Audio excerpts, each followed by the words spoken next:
I'm gonna try and not make this video too long because I've tried to upload it a few times and it's kind of failed or phased out, I think, because of the bad weather. And actually, it's bad weather I want to talk about. So I'll get straight to the point. In the south of England right now, there's serious flooding, especially around Somerset and the Thames Valley. And the Independent newspaper has published an article online which I think sums up a lot of bad attitudes in this country. So basically, the Independent, which is usually a newspaper I respect, has come out with this sort of headline to the story. Clearly, politicians are definitely not visiting Somerset for a photo opportunity. It shows Philip Hammond, David Cameron, Ed Miliband, and another guy, I'm not sure who it is, in Wellington boots, sort of looking at the flood damage. And basically, I take issue with this headline because it's a sort of journalism that is much more at place in the Daily Mail, in my opinion, than a professional newspaper like the Independent. It's very in-your-face, opinionated. Oh, look, these politicians are only posturing. They don't care. It's the sort of thing the Daily Mail would come out with, and it's just the worst sort of populism. Not the worst sort, but it's a bad sort. In a way, a lot of the comments under that reflect that opinion, and I'll put a link so you know what I'm talking about. I've shared my views on the comments thread, and I'm in the minority, but someone has to say it because it's ridiculous. What really pisses me off about this, and I'm sorry for the language, but it does, is that politicians are damned if they do and damned if they don't.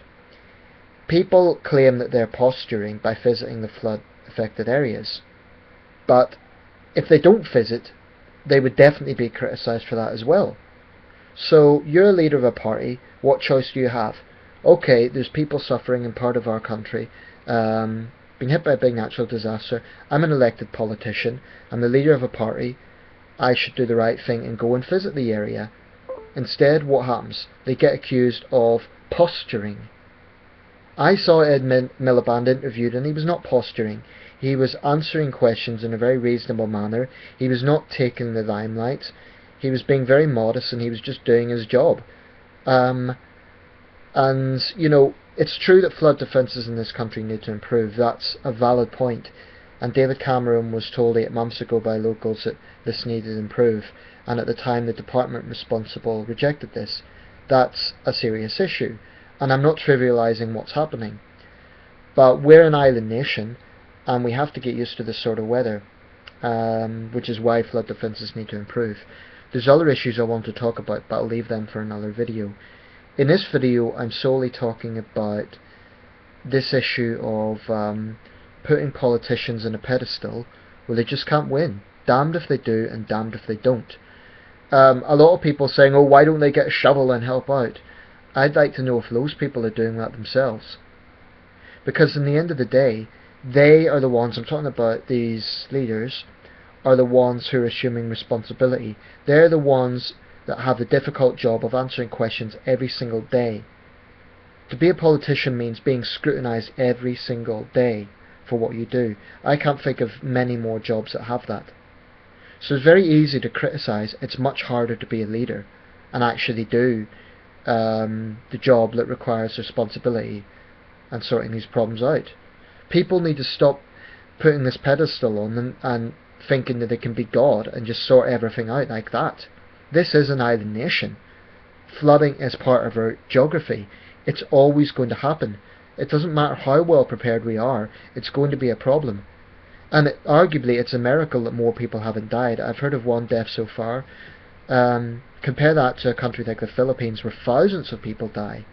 So yes, the situation's really tough for a lot of people who've been flooded out of their homes, their livelihoods have been destroyed. I'm not trivialising it, my heart goes out to them, it really does.